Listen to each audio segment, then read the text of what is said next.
La predicación del día de hoy, o el tema del día de hoy, es la trampa del ecumenismo.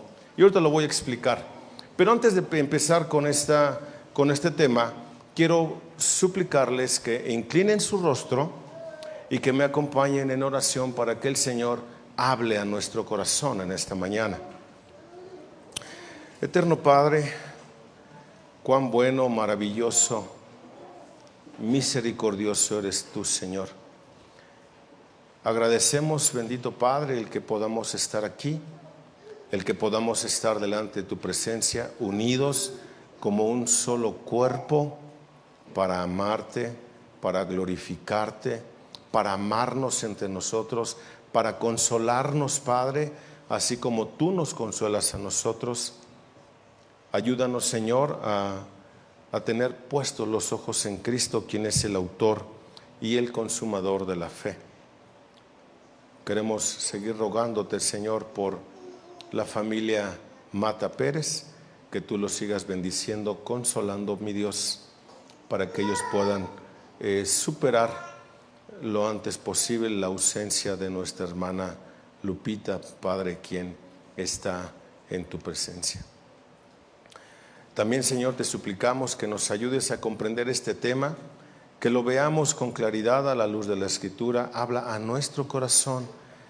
Padre, ayúdanos, por favor, a no salir de aquí igual que entramos, que seamos transformados por tu hermosa palabra. Te lo suplicamos, Dios, por los méritos de Cristo. Amén. Bueno, hermano, quiero empezar con una ilustración de cuando éramos chiquitos en la casa. Cuando éramos niños, nos gustaba que mi mamá nos llevara al zoológico del Chapultepec. Y tú sabes, cuando eres chico, te impresiona el tamaño de los elefantes y las jirafas, el rugir de los leones, la majestuosidad del tigre de Bengala, el tigre blanco. Pero había dos cosas en particular que llamaban mucho la atención. Uno eran los osos panda, esos que se ven como de peluche y hasta cómo juguetean, se ven muy chistosos y todos los niños están ahí. ¡Ah, qué bonito! Pero había otro que captaba la atención de cualquiera que fuera, o iban exclusivamente a ver a un chango, hermano. Había un chango ahí en el zoológico de Chapultepec. Parecía que era entendido. Jugaba con las personas, mojaba a las personas, les aventaba de cosas, a veces hasta los orinaba. Pero la gente ahí estaba estupefacta viendo cómo se comportaba este chango o un gorila. Pero también arremedaba a las personas. También las arremedaba. Lo que veía que hacían las personas, lo hacía. Al día de hoy ya se tuvo que haber muerto ese chango. Seguro, yo tenía como 10 años cuando nos llevaban ahí. ¿Mande? Fumaba el chango, sí es cierto. Todo lo que hacía era impresionante, hermano. Pero ¿sabes qué es lo más sorprendente? Que el gran teólogo Agustín llamara a Satanás el simius Deo, o en castellano, el mono de Dios. El mono de Dios. Todo lo que Dios hace, Satanás lo copia con una perversa imitación. Por eso nuestros textos de esta mañana dice Apocalipsis 2:9, yo conozco tu tribulación y tu pobreza, pero tú eres rico, y las blasfemias de los que dicen ser judíos y no lo son, sino que son, ¿qué? Sinagoga de Satanás. Nota que Satanás también tiene sinagogas. 3:9. He aquí, yo entregaré a aquellos de la sinagoga de Satanás que se dicen ser judíos y no lo son, sino que mienten. He aquí, yo haré que vengan y se postren a tus pies y sepan que que yo soy, que te he amado. Qué interesante, ¿no? Satanás imita. Satanás es el simio o el mono de Dios. Así como aquel gorila en Chapultepec cuando éramos chicos imitaba todo, Satanás imita todo. Y debemos de tener mucho cuidado de eso. Hay una mentira que Satanás ha propagado y es: todas las organizaciones religiosas sinceras son expresión válida de adoración. Escucha lo que dije, no te la vayas a creer tú también. La mentira de Satanás. Todas las organizaciones religiosas sinceras son expresión válida de adoración. Esto es la mentira de Satanás. La Escritura o Dios dice en Hechos capítulo 4 versículo 12, yo lo leo por favor, nada más pon atención. Dice: y en ningún otro hay salvación, porque no hay otro nombre bajo el cielo dado a los hombres en quien podamos ser salvos. O sea que no es como tú crees que es, dice Dios. Hay muchos que creen que van a la iglesia a adorar y no lo hacen. Hay muchos que van a lugares que creen que son iglesias y no son otra cosa más que sinagogas de Satanás, porque nunca se adora a Dios sino a Satanás. Y es tan sutil que la gente cree que es adoración a Dios y lo cree fehacientemente, hermano. Eso es lo impresionante. Daniel Doffe capta la esencia de esta trampa en su poema titulado Cuando Él reina es un infierno. Y cito, no sé declamar, hermanos, así que nada más se los voy a leer. ¿Ok? Dice: siempre que Dios levanta una casa de oración, el diablo siempre en ella construye una capilla. Y se descubre, después de investigarse, que de ambas congregaciones la última es más grande. Porque desde el primer momento que corrompió las mentes de la humanidad entera, conquista perfecta hizo. Con servicio uniforme, el diablo reina con una aristocracia general. Ninguna secta no conformista inquiere su reinado, pues de su yugo pocos son los que se quejan. Es que él sabe el genio y la inclinación y adapta el pecado adecuado para la nación. De un ejército armado él no necesita, pues siempre gobierna con el conocimiento nuestro. Escucha, Él siempre gobierna con el conocimiento nuestro. Qué interesante, ¿no? Donde Dios construye una congregación, Él levanta una capilla ahí dentro. Qué impresionante. Cuando Cristo escribió las cartas de Esmirna y de Filadelfia, comentó que en esas ciudades operaba una sinagoga de Satanás, como lo acabo de leer en Apocalipsis 2.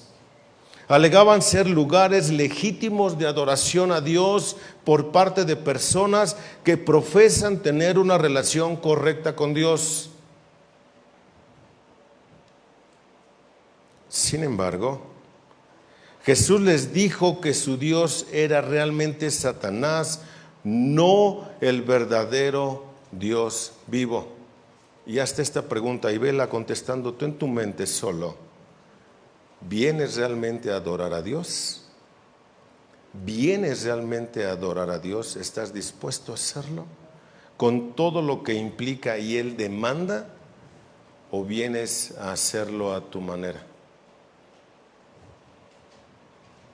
Es fuerte la pregunta, ¿no es cierto?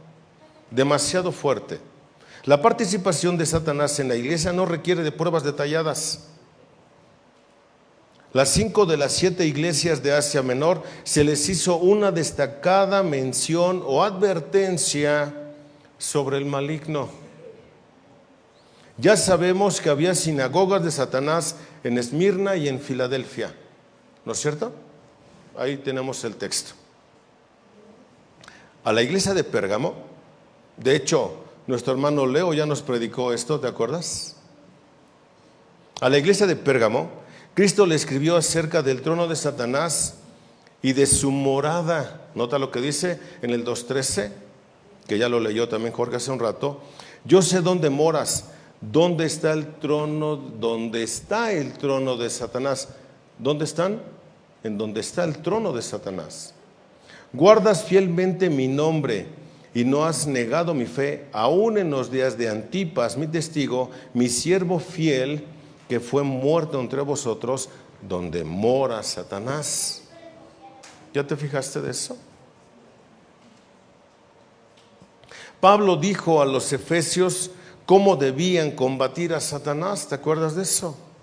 Allá en la carta a los Efesios, en el capítulo 6, Efesios capítulo 6, sí.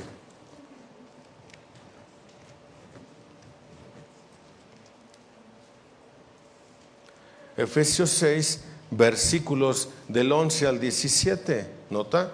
Vestíos con la armadura de Dios para que podáis estar firmes contra las insidias o acechanzas del diablo. Porque nuestra lucha no es contra carne y sangre, o sangre y carne, sino contra principados, contra potestades, contra los poderes de este mundo de tinieblas, contra huestes espirituales de maldad en las regiones celestes. Por tanto, tomad la armadura de Dios para que podáis resistir en el día malo. Y habiéndolo hecho todo, estar firmes. Estad pues firmes, ceñida vuestra cintura con la verdad, revestíos con la coraza de la justicia y calzados los pies con el apresto del evangelio de la paz.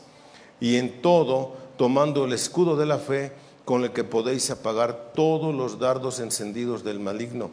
Tomad también el yelmo de la salvación y la espada del Espíritu, que es la palabra de Dios. ¿Ya te fijaste cómo debemos equiparnos para combatir contra Satanás? También Apocalipsis nos habla de algunos residentes de Tiatira, conocían las profundidades de Satanás. Nota lo que dice, regresamos a Apocalipsis en el capítulo 2, versículo 24, dice, cito, pero a vosotros, a los demás que están en Tiatira, a cuantos no tienen esta doctrina, que no han conocido las cosas profundas de Satanás, como ellos las llaman, os digo, no os impongo otra carga. ¡Wow!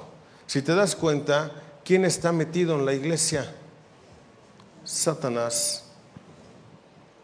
Eso es interesante, hermano. ¿Cuánto pie le damos a Satanás en la iglesia? ¿Cuánto pie le damos a Satanás? Él no está en la cantina, hermano.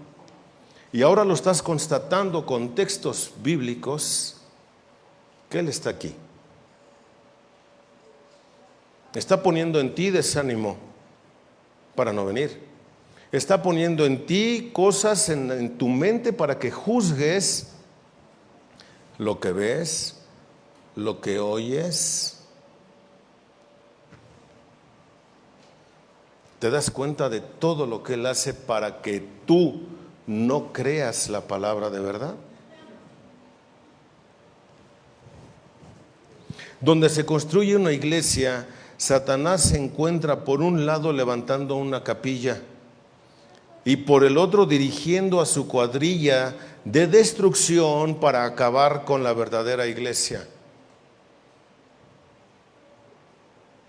Donde Dios levanta la verdadera iglesia, Satanás lo sigue con una falsa. Y no afuera, adentro. Es terrible. La palabra sinagoga, para entenderlo mejor, La palabra sinagoga en griego significa literalmente guiados juntos. Eso es la sinagoga, guiados juntos. Cuando leemos Santiago en el capítulo 2, versículo 2, no lo busques, anótalo nada más. Cuando dice Santiago escribe a la sinagoga o a aquellos que eran guiados juntos a una verdadera adoración a Jesucristo. ¿Quiénes somos nosotros? En este sentido, somos la iglesia, hermano, pero somos la iglesia que buscamos o somos guiados para adorar a Dios todos juntos. A eso venimos, ¿cierto? Hay sinagoga de Dios y hay sinagoga de Satanás. Abusados con eso. Si no somos guiados por Dios de acuerdo a su palabra, si no te dejas guiar por Dios de acuerdo a su palabra, entonces estás siendo guiado por Satanás. Así de sencillo. Suena demasiado drástico, ¿no es cierto? Pero así de sencillo. Si no eres guiado por Dios y su palabra, fácil, eres guiado por Satanás.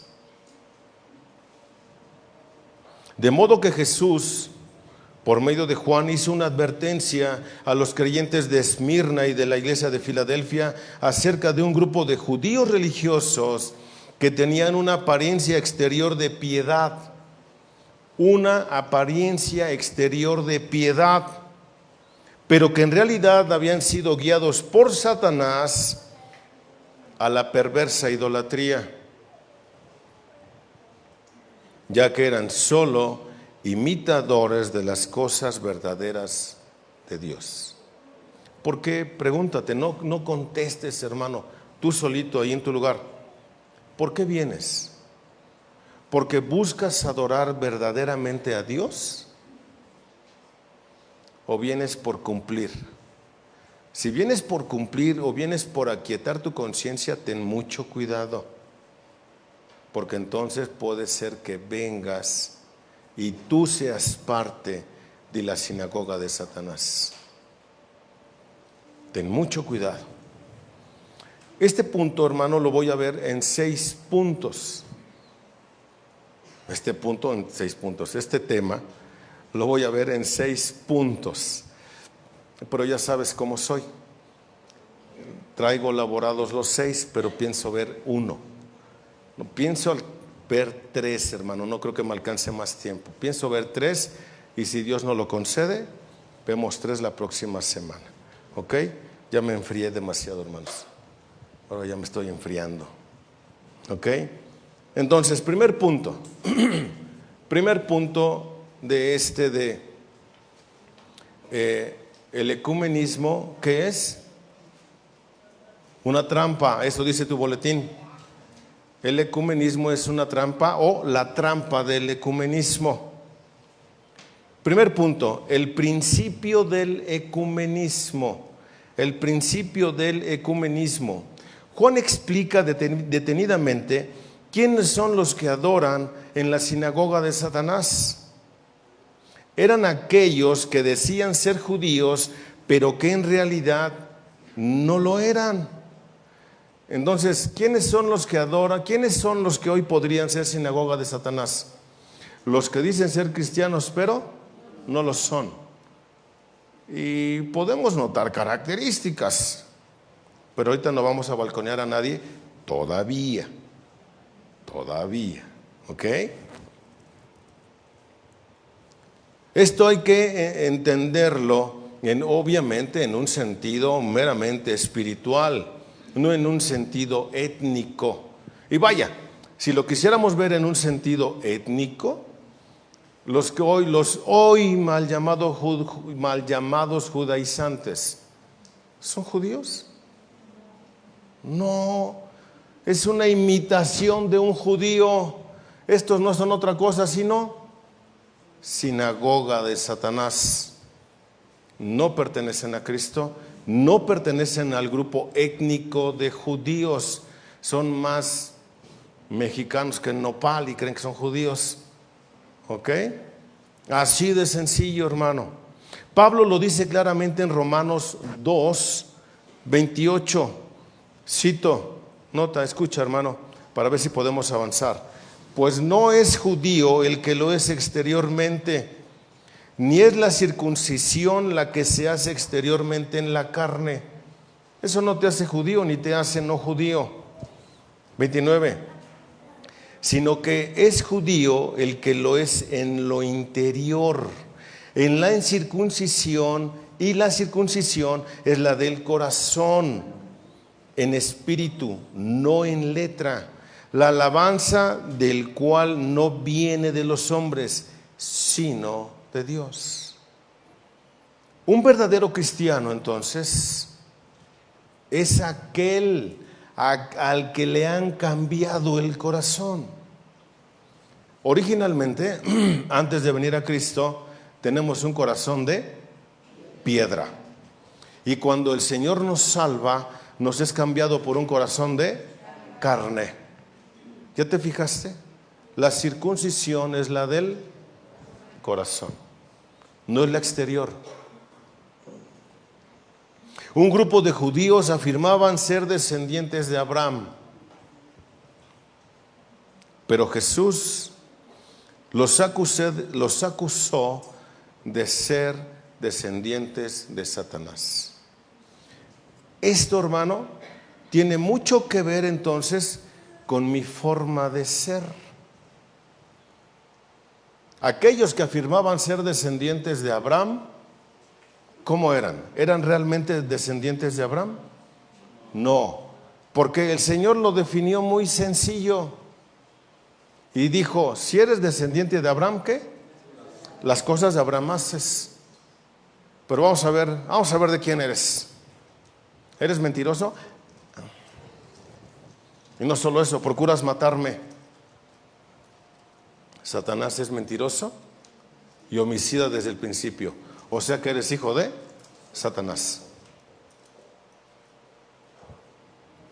Es por eso, hermano, que el que dice que es cristiano no debe de ser de dicho, sino de hecho. Por eso Juan dice, hijitos, no amemos de dicho, sino de hecho y en verdad. Una característica genuina de un cristiano es el amor, no el amor por sí mismo. Un cristiano genuino ha aprendido a dejar de amarse a sí mismo y ama a los demás muchísimo más que a sí mismo. Ama a Dios, escucha, por encima de cualquier cosa. Entonces ve calificando a ver a quién te vas pareciendo. A ver, hijito, ¿de quién eres? A ver a quién te vas pareciendo. Ay, yo me parezco a mi papá. Sí, pero ¿cuál? Eso es lo interesante. Mira que si te vas pareciendo a Satanás, mejor es que te arrepientas para que Dios cambie tu corazón. ¿Cierto? Este mismo tema se encuentra en el Antiguo Testamento. Dios hizo una frecuente advertencia al pueblo en cuanto a estar circuncidado exteriormente, pero no internamente. Nota lo que dice, vamos a buscarlo. Jeremías 4:4, búsquenlo por favor. Jeremías 4:4.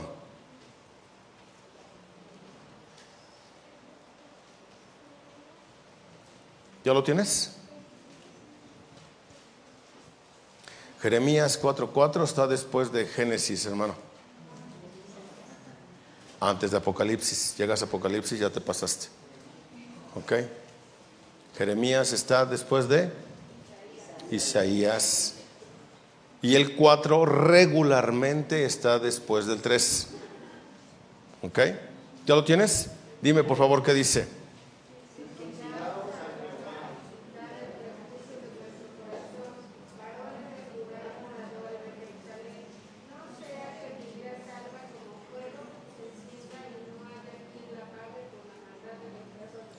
Ok.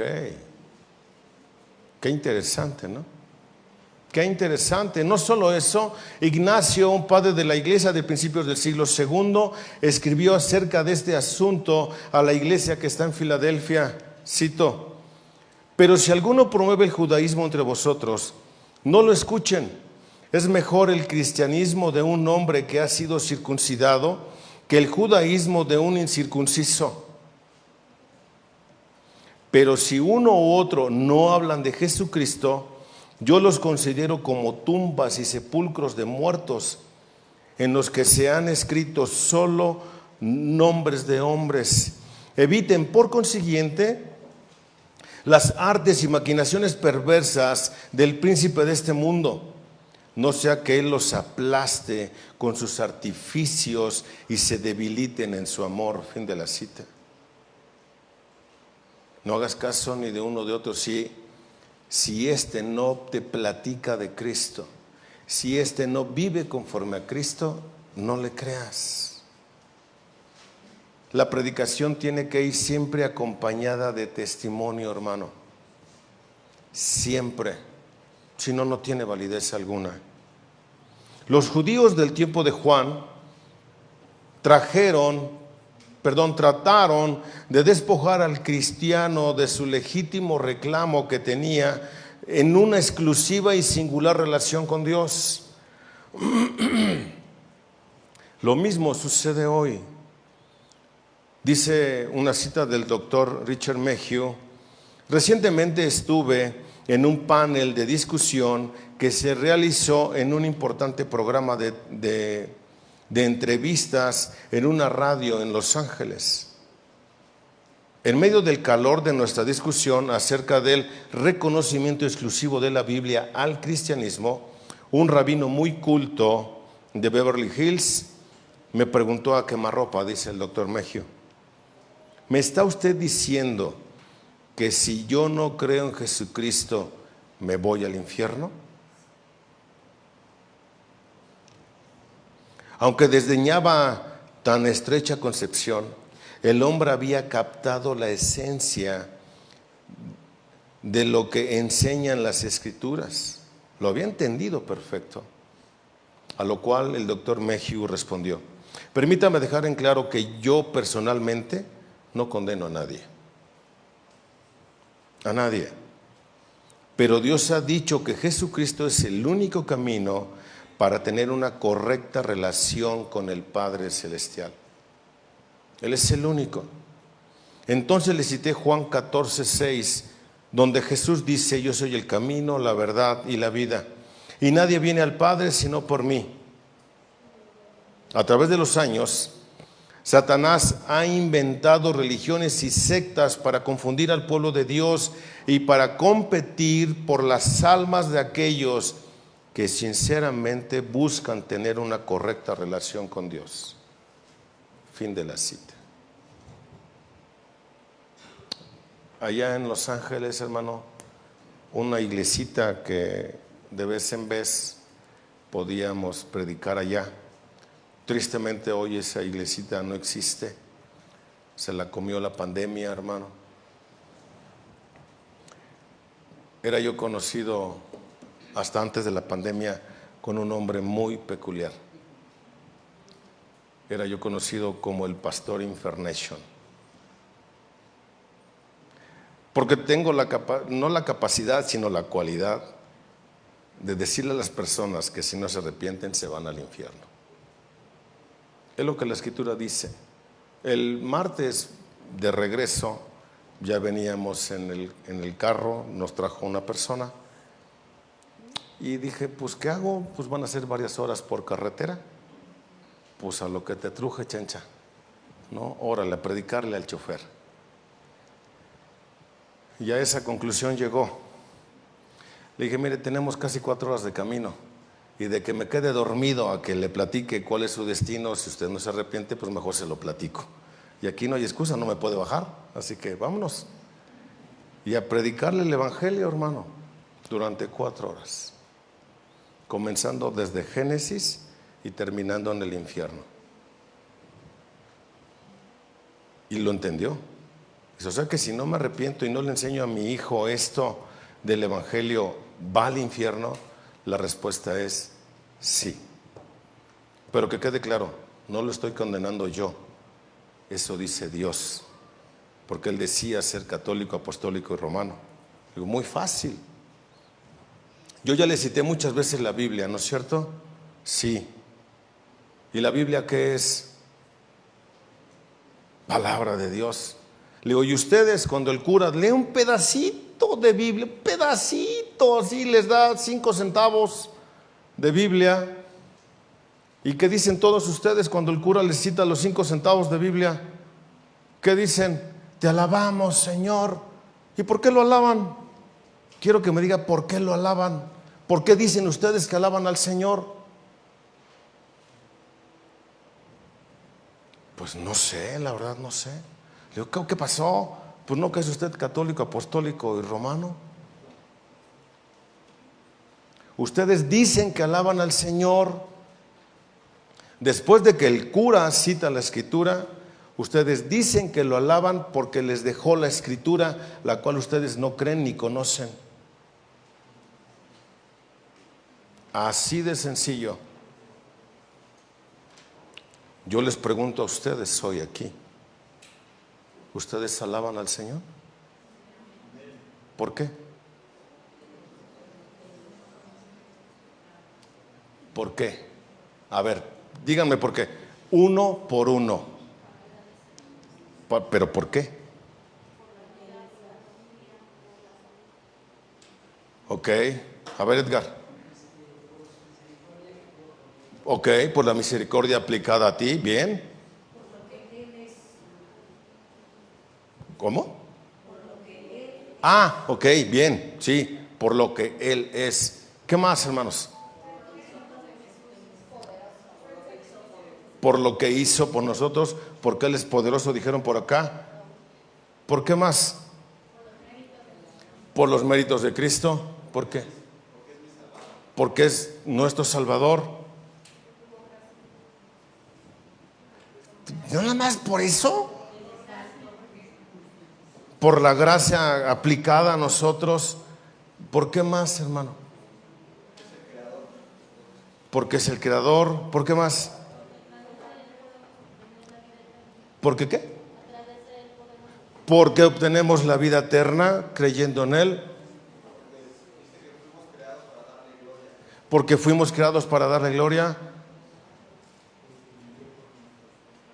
Porque murió por nuestros pecados. Porque Cristo murió por nuestros pecados. Por la grandeza y soberanía, hermano.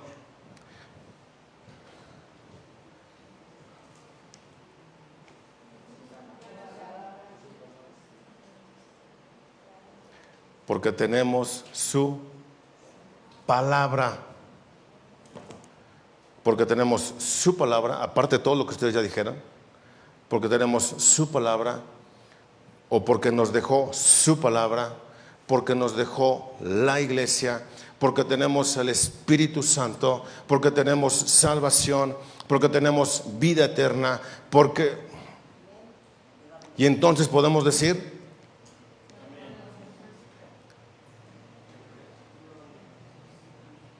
gloria a Dios. Amén. Te alabamos, Señor. Por eso venimos a cantarle al unísono, ¿no es cierto? Esas son razones, hermano.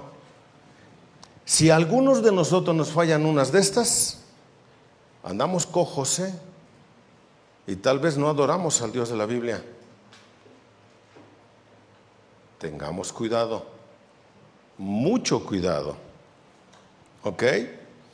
¿Por qué? Porque Satanás es el maestro del engaño y te puede estar engañando si tú te descuidas. Con tantito que te descuides, te atrapa. Aprende a no confiar en ti. Aprende a no confiar en ti. Aprende a confiar en Dios. Porque en el momento que confías en Dios, al momento en el que confías en Dios, estás bien porque haces la voluntad de Dios. Cuando confías en ti, estás confiando en Satanás. Porque no es lo que Dios pide. Es tu Dios imaginario. Y eso es idolatría. ¿Ok? Segundo punto, hermanos, pretendo llegar al tercero. Segundo punto, y este es más corto que el primero. El propósito del ecumenismo de Satanás. El propósito del ecumenismo de Satanás. El obispo Hugh Latimer, un pastor de Inglaterra del siglo XVII, describió el fervor religioso de Satanás de la siguiente manera, cito: ¿quién es el obispo y el prelado? ¿Saben qué es prelado? No se preocupen, yo tampoco lo sabía, lo tuve que ir a investigar. Prelado es superior eclesiástico constituido en una de las dignidades de la iglesia. O sea, si lo leo con entendimiento, entonces, ¿quién es el obispo superior eclesiástico de la iglesia? ¿Quién es? Se los diré, dice este obispo. Es el diablo. Es el predicador más activo de todos. Es el que nunca está fuera de su diócesis. Es el que nunca deja su cuarto. Nunca lo encontrarán desocupado. Y él siempre está en su parroquia. Él es el más activo de todos nosotros, hermanos. Anda súper activo. ¿En dónde? Entre nosotros. Porque está formando su sinagoga. Porque está formando su capilla. ¿A cuál perteneces? Si él es activo, nunca deja su cuarto, tú de repente no estás activo. Tú de repente no lees. Tú de repente no oras. Tú de repente no asistes. Tú de repente llegas tarde. Y vives tu cristianismo ¿cómo? ¿Te acuerdas cómo dijo Sinatra? A tu manera. Y acuérdate que el final se acerca ya. Así que ten mucho cuidado con eso. Mucho tiempo antes de la aparición de la sinagoga de Satanás en Apocalipsis 2:3, el diablo había suministrado su marca de religión falsa, etiquetada como auténtica. En el principio, escucha, para que veas cómo funciona. En el principio de la creación, Caín trató de hacer una ofrenda inferior. Eso es una sinagoga de Satanás. Eso es una capilla de Satanás. ¿Cierto?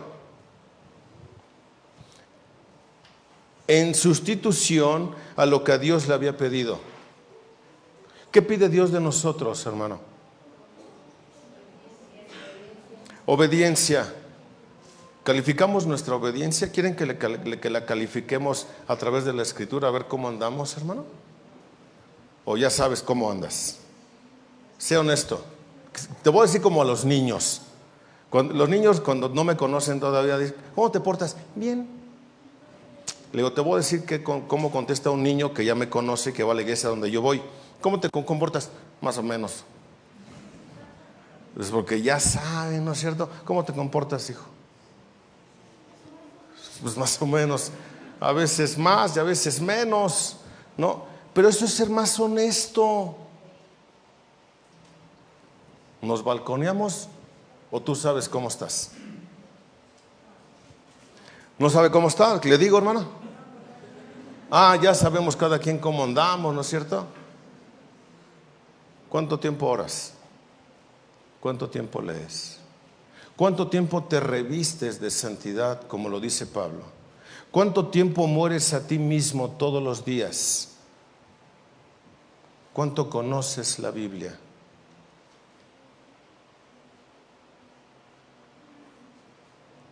¿A quién vienes a adorar?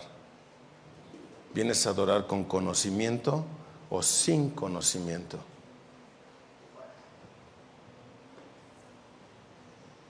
¿Realmente es como Dios pide? Si realmente es como Dios pide, esta iglesia nunca debería de estar vacía. Y todos deberíamos de estar aquí temprano, todos los domingos. El estudio debería de estar lleno. ¿A quién adoras?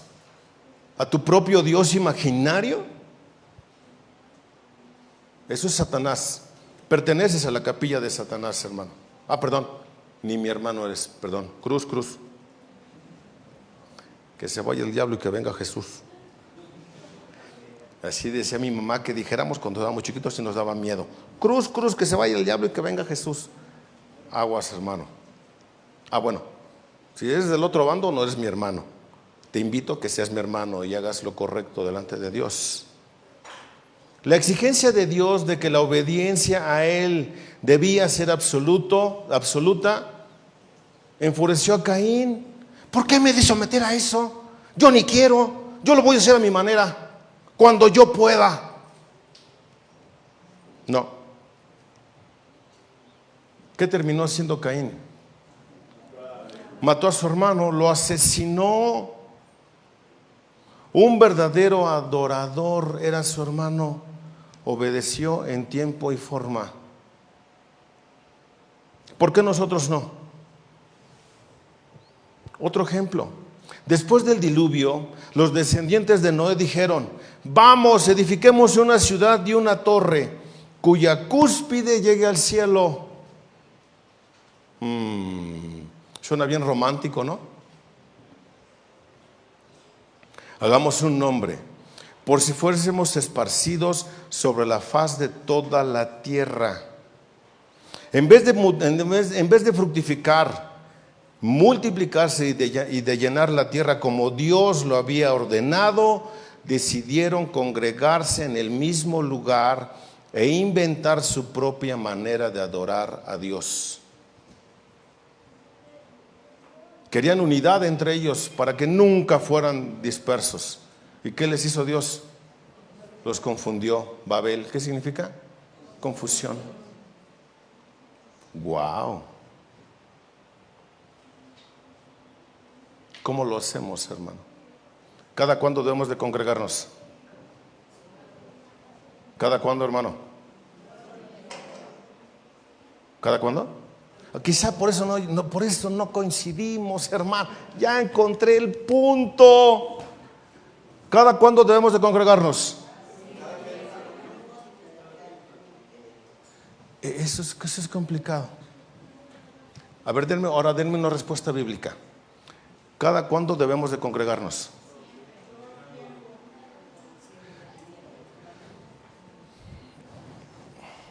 ¿Hemos leído la Biblia, hermanos? ¿Sí? Ahora díganme, ¿cada cuándo debemos de congregarnos? Exacto, ¿cada cuándo?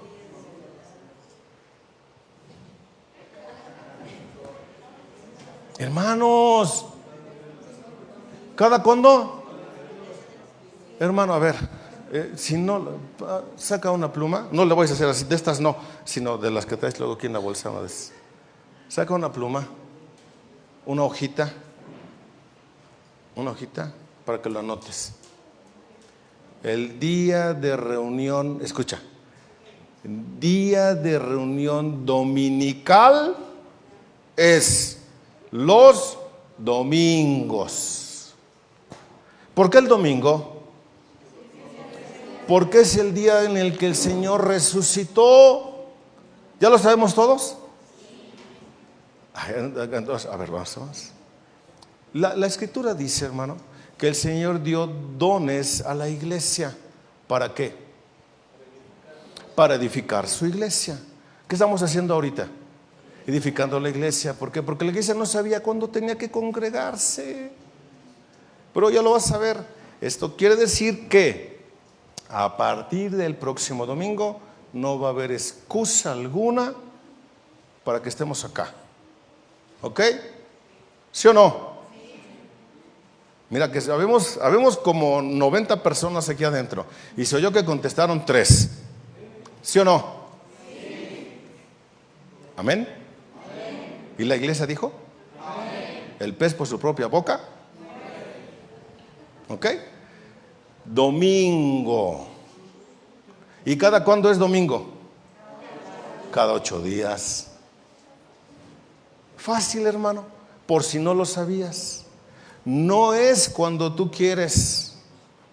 ¿Y a qué horas tenemos estipulado? En esta iglesia. Esa sí la sabes. Y luego, a las 8, de 8 a 12, una, hermano. Es que me da un hambre. Por eso les preparamos almuerzo, para que no te andes yendo corriendo. Ya las tripas no aguantan, pastor. No, hermano. Ok. ¿Cómo lo hizo Caín? A su manera. ¿Cómo lo hizo Abel? A la manera de Dios. ¿Cómo lo pretendemos hacer nosotros? ¿Cómo lo venimos haciendo? Aguas, hermano. Aguas. Un ejemplo más. Cuando los judíos fueron liberados de Egipto por Dios, y mientras Moisés esperaba en el monte Sinaí por los 10 mandamientos, el pueblo se impacientó y le clamó a Aarón, levántate, haznos dioses que vayan delante de nosotros. Aarón colapsó espiritualmente y los condujo a la hechura de un becerro de oro y a la edificación de un altar para adorarlo. ¿Fue lo que Dios pidió? ¿Qué fue lo que Dios le pidió entonces? Que fuera paciente. Nada más iba a estar allá arriba, ¿cuánto tiempo? 40 días. Nada más eran 40, y lo tomaron por tardanza. 40 días porque Dios les iba a dar la ley de cómo debía comportarse el pueblo para adorar verdaderamente a Dios. Se desesperaron y lo hicieron a su manera. ¿Eres paciente o impaciente? Ay, ¿qué les dijo Dios a estos que se impacientaron? Dice Éxodo 32, de 7 al 10, yo lo leo. Entonces Jehová dijo a Moisés, anda, desciende porque este pueblo que sacaste de la tierra de Egipto se ha corrompido. Pronto se han apartado del camino que yo les mandé. Se han hecho un becerro de fundición y lo han adorado. Y le han ofrecido sacrificios y han dicho, Israel, estos son tus dioses que te sacaron de la tierra de Egipto. Dijo más Jehová a Moisés, yo he visto a este pueblo, que por cierto es pueblo de dura cerviz. Ahora pues, déjame que se encienda mi ira en ellos y los consuma, y de ti yo haré una nación grande. ¿Cómo le gustó eso a Dios que hiciera en el pueblo de Israel cuando salió de Egipto, no es cierto? ¿Le gustó? ¿Te acuerdas qué hicieron los hijos de Aarón? ¿Era lo que Dios pidió?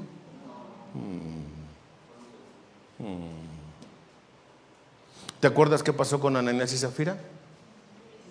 ¿Qué les pasó? Y les dieron chicharrón. ¿Los hijos de quién? ¿Qué hicieron los pequeños? Corrompieron a las mujeres piadosas que estaban en el tiempo de oración, ¿no es cierto? Cuando digo corrompieron, las prostituyeron. ¿Y qué hizo Dios con ellos? Les dio chicharrón. Por eso, hermano, dice que Dios va a separar el trigo de la cizaña, porque crecen juntos. Aguas, hermano, aguas. Siglos más tarde, Salomón lo hizo delante de los ojos de Dios. Sus esposas volvieron su corazón a otros dioses, y él mismo no fue completamente dedicado a Dios. Salomón, el hombre que ha sido conocido como el más sabio, incluso fue tan lejos que construyó lugares de adoración para falsos dioses. Dice Primero de Reyes capítulo 11 versículos del 8 al 4. Del 8 al 4. Dice, y cuando Salomón ya era viejo, sus mujeres se inclinaron su corazón tras dioses ajenos, y su corazón no era perfecto con Jehová su Dios, como el corazón de su padre David, porque Salomón siguió a Astoret, diosa de los sidonios, y a Milcom, ídolo abominable de los amonitas. E hizo Salomón lo malo ante los ojos de Jehová, y no siguió cumplidamente a Jehová como David su padre.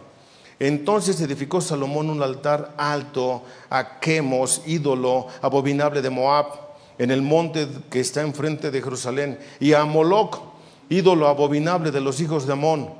Así hizo para todas sus mujeres extranjeras, las cuales quemaban incienso y ofrecían sacrificio a sus dioses. ¿Sabes qué es lo interesante? Que creyeron que estaban bien. Eso es ecumenismo, hermano. Y todavía no llego a todas las cosas, ¿eh? Apenas estoy hablando de cómo Satanás edifica su capilla aquí adentro. Apenas. Una generación después de Salomón, Jeroboam, el rey de la tribu del norte, hizo 2 becerros de oro, uno para Dan y otro para Bet-el. Y una vez allí participó en la adoración falsa.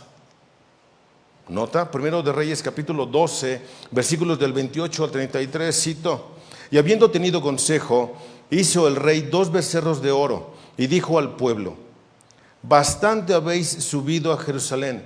He aquí tus dioses, oh Israel, los cuales te hicieron subir a tierra de Egipto. Y puso uno en Bet-el y otro en Dan. Y esto fue causa de pecado, porque el pueblo iba a adorar delante de uno a Dan, y uno hasta Dan. Hizo también cosas sobre los lugares altos, e hizo sacerdotes entre el pueblo, que no eran de los hijos de Leví.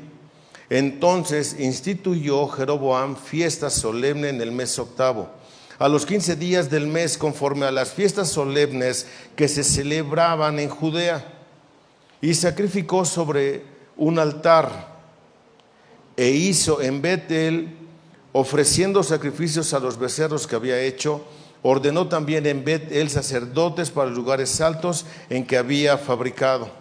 Sacrificó pues sobre el altar que él había hecho en Bet-el a los 15 días del mes 8, el mes que él había inventado de su propio corazón, e hizo fiesta a los hijos de Israel, y subió el altar para quemar incienso.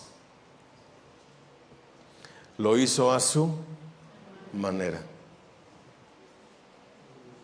Para con tal de que no vayas hasta allá, no te vayas a cansar, mira, te voy a hacer uno aquí. Todos queremos una iglesia cerca de la casa, y a veces vamos y escuchamos tonteras, y ni siquiera discernimiento a veces se tiene. Vas y te metes, nada más porque escuchas que dicen Dios, ahí vas y te metes y estás a gusto. ¿Pero sabes por qué sucede eso? Porque no conoces la Biblia. Es por eso. Suena fuerte, hermano, pero es la verdad. Es la realidad. Este se convirtió en el patrón general que siguieron todos los reyes de Judá e Israel, hasta que Dios desterró a Israel a Asiria y exilió a Judá a Babilonia. El Antiguo Testamento cierra con Malaquías, confrontando a todo el pueblo por su adoración falsa. Y el Nuevo Testamento comienza con la amonestación de Jesús a la falsa adoración de los fariseos. Ay de vosotros, escribas y fariseos, ¿qué? Hipócritas. Ellos conocían la ley, ¿pero adoraban a Dios? No. Pero no solo eso. El Señor Jesús dice que ni entran ni dejan entrar. Como decimos en un lenguaje muy mexicano, ni picha ni cacha ni dejan batear. Ah, pero ¿cómo estorban? Estos son los que creen que son, pero no lo son, hermano. Pero viven dentro de la iglesia. Viven dentro. La historia bíblica y la historia de la iglesia podían resumirse muy bien como el conflicto entre los llamados por Dios y los llamados por Satanás. Todos estos ejemplos sirven como como prototipos del ecumenismo de los tiempos de Juan. que se ha extendido de formas sofisticadas a nuestros días. Se ha esforzado mucho a la hora de falsificar y de confundir. Y esto es solo principio, hermano, apenas llevo 2 de 6. ¿Hasta qué horas tienes tiempo, hermano? ¿Y ahí muere? ¿O qué dijiste? Yo te entendí. Ay, no, ya. Dije, no, pues entonces ya mejor ahí le paro. Ya, si te vas a poner ese plan, ahí muere. No, hermano, son las 12, llevo 1 hora y 10 hablando en este púlpito. Y sé que hay demasiada información, pero es apenas descubriendo el ecumenismo en los tiempos de Juan, de lo que Juan está hablando. Falta ver cómo funciona el ecumenismo en nuestros tiempos, y falta ver la técnica que usa Satanás y lo que Dios ha dejado en su iglesia bíblica para saber en realidad dónde estamos. Si Dios nos lo concede, vemos la segunda parte de la próxima semana, hermano. Porque quiero que estés vivo, quiero que estés despierto, que tomes nota y que te vayas autoexaminando para saber en realidad dónde estás parado. Me daría mucha tristeza que estés viviendo una religión falsa. Me daría mucha tristeza que te estés engañando a ti mismo. Me daría mucha tristeza que estés aquí o que quieras ir a donde quieras ir solo por carisma, que no lo tengo, aclaro. Busca a Jesús, búscalo de corazón. Cree verdaderamente que Él murió en tu lugar. Y si realmente es así y no has sido fiel en todo, arrepiéntete, atendiendo a lo que dice Juan también. Hijitos, si alguno hubiere pecado, abogado tenemos para con el Padre, a Jesucristo el justo. Arrepiéntete y Él te va a perdonar, pero hazlo de corazón. Y de verdad, hermanos, de repente suena como a trillar, pero sí me gustaría que nos analicemos todos y pienses qué es lo que te impide estar aquí puntual, 8:30. Si puedes a las 8, ¿qué es lo que te impide? ¿Flojera, hermano? ¿Es que desayunas antes? Párate más temprano. ¿La distancia? Párate más temprano.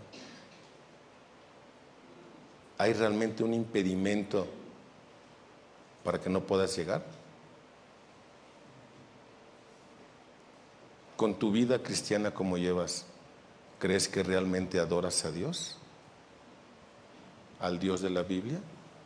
El cual no pide todo, el cual no pide mucho, pide todo. ¿Realmente adoras a ese Dios?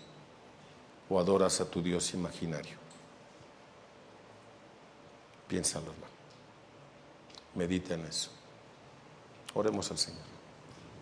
Eterno Padre, te agradecemos mucho tu infinita bondad y tu misericordia. Gracias, Padre, porque nos hablas, nos muestras con claridad que no estamos haciendo bien las cosas, Señor. Que sin querer queriendo podemos estar practicando un ecumenismo, una religión falsa y pensando que es correcta.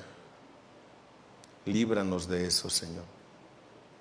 Líbranos, ayúdanos a ser una iglesia piadosa, una iglesia que te ama, una iglesia que te teme y una iglesia que te obedece.